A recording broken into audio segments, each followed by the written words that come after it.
until we know that, there's really no way to answer this question.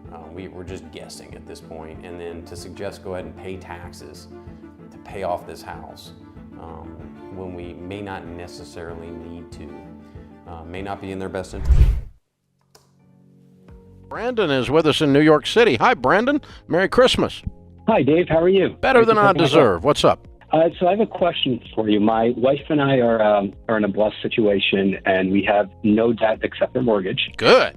We have about $200,000 on our mortgage remaining to pay, and we're in a situation. So real quick note, so this caller here, no debt beyond the mortgage, which is a great position to be in. If we have debts, if we have credit cards, student loans, auto loans, other debts out there, it's probably in our best interest to take care of those debts before we start talking about down payment on a house. Now where I think we can get rid of all our debt, and we're just struggling on which part of our assets that we should take the money out of to pay it off. So can I give you my Sure. just our financial background real quick? Sure. What are the buckets? What are the buckets we can pull so from? we have a rental property that's all paid off, and it has we could get at least $200,000 for it. And your balance We on your have- mortgage is $200? Correct. Yep. Okay. All right. And that rental property brings in about $800 a month. Gotcha. Okay, one quick note on rental properties. Always, as a rental property owner, when you're looking at the rent that you're receiving, always make sure to please put it into percentage terms, okay? And so here's what I mean by that. So this caller here has a $200,000 rental property with no mortgage on it, which is fantastic, okay? And he's able to receive $800 a month, okay? And so let's annualize that out. That's $9,600 a year off $200,000. That's roughly 4.8% return, okay? So it's a good idea if you are if you have a rental property out there, is to go ahead and calculate how much percentage return we're receiving. Now 4.8% is a pretty good return.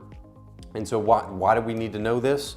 Well, if we're able to determine what the risk-free rate is, and what is a risk-free rate, and that's going to be U.S. Treasuries, bank loans, certificate of deposits, CDs, short-term, high-quality bonds, things that are stable and safe that we can get a return on that's equivalent to that, right? And so if we end up finding out that we can actually get the same or close rate of return from that rental property that we would from any other very safe investment, well, what should we do? Well, we should probably just go ahead and go with the safe investment, right? Why? Well, we're not having to deal with the headache of a renter and the liability of managing a rental property. There's nothing there. There's no cost. There's no liability there if we're going to own a risk-free return. So it's just something to consider when it comes to rental properties. Always know the percentage. Okay. Now in this case, I'm filming this video here. It's in February of 2025. If we're able to achieve a 4.8% return, that's pretty good. That's not anything to be worried about. But if we end up finding out that we're only getting 2.5% from our rental property, perhaps we should consider something else. Yep. We have $120,000 in cash, and we have $220,000 in stocks and mutual funds. So that's it. What's your household income? I'll stop and look at what else. $200,000.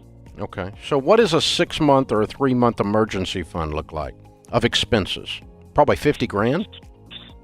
Yeah. Let's round it up and let's call it 70 grand. Let's call it 70 grand. Okay. Then that means you have 50,000 too much in cash laying around. Yep. Okay. Unless you have something else that's earmarked for, or is it just laying there? No, that's just okay. Well, actually 30,000 we do have earmarked because we're going through an adoption process, so that is earmarked. Okay, so I got 20,000 left. So we have some family planning going on. By the way, I was adopted as well. So anyway, side note there. But so we have some family planning going on. He's going to have $30,000 they need for the adoption process, which is a very costly and very difficult process to go through.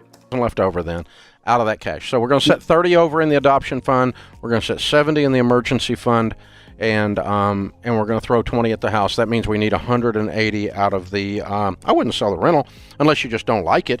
I just take that out of your stocks and mutual funds, and you choose. Okay. capital gains You know, rate's likely going up next year. So here's something to consider here that's not discussed on this call that Dave did not ask, which is what kind of interest rate is this couple paying on their existing mortgage, right?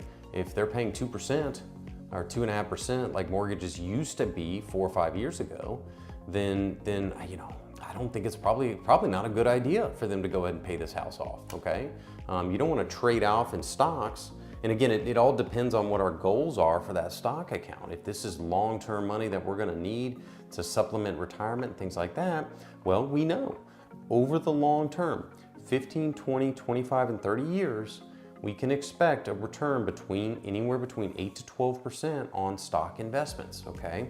So we wouldn't want to go ahead and pay off a house where our loan is only 2.5 or 3%. That wouldn't make a whole lot of sense. And so potentially, right? And so factoring other things. So just one thought that's not being discussed in this call is what kind of rate are they currently paying? And yes, it might feel great, and it does create a lot of advantages to have no debt at all. However, we don't want to just be, just willy-nilly and just go ahead and just do it just to do it. Next year, if you cash out stuff this year, you may get a better rate. Okay. Biden's trying to raise it, and because capital gains, of course, we all know is how rich people get rich, and that can't happen, and so you must be destroyed. So, yeah, that's coming. It's in the current vibe. I don't know if he'll get it passed or not, but I suspect he will.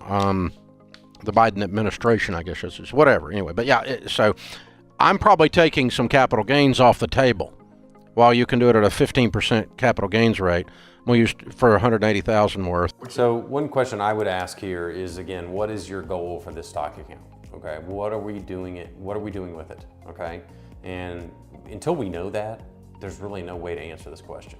We're just guessing at this point, and then to suggest go ahead and pay taxes to pay off this house when we may not necessarily need to, may not be in their best interest. Which is going to be a lot of your $220.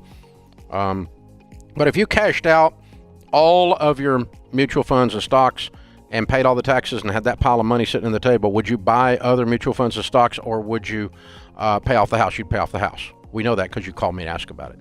So you're probably, with taxes and everything, going to get rid of almost both the $20,000 in cash and the stocks and mutual funds. That's probably what I would do. But I like rental property. If you hate the rental, you can sell the rental. You can go either way. Yeah, you could sell the rental. We could go ahead and just keep paying the mortgage payment, right? It's not like it's sinking them, right? So there's really not that big of a deal. And then, they're about to adopt a baby potentially here. And so there's going to be potential 529 contributions they're going to be making. There's other retirement considerations and things like that. And so this was a classic case where on paper, on the surface, it makes sense to go ahead, hey, I've got this money sitting there, I might as well just go ahead and pay off the house. It's absolutely something to consider, sure, but a good certified financial planner should be able to determine their entire picture, their entire scenario, and make a strategic decision there. Should we go ahead and pay the house off or not? So anyway, if you stuck with me this long, I really appreciate you tuning in. Hope you enjoyed the video. Please like and subscribe to my channel, and please, in the comments below, please let me know of any other house related or any other financial related videos that I can go ahead and react to for you, and I will get the job done for you. So anyway, thank you, my friends. Stay awesome, stay happy, and I'll see you in the next one.